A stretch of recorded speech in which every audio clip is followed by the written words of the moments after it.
Guys আগে ভিডিওটা দেখো, তারপর আমরা এর ফানি কমেন্ট করব। কচু বনে হেগে গেল কালো কুকুরে, কচু বনে হেগে গেল কালো কুকুরে, নগেনের মামার লো বাড়ি ঠেকে রে মুগুরে। तो चलिए शुरू करते हैं। সত্যি বলছি আমি কিছু করিনি।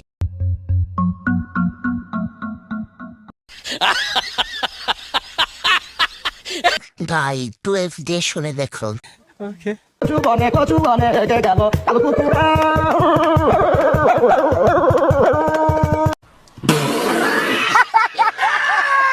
মালকিস আমি সাদা। ইয়া ইয়া ইয়া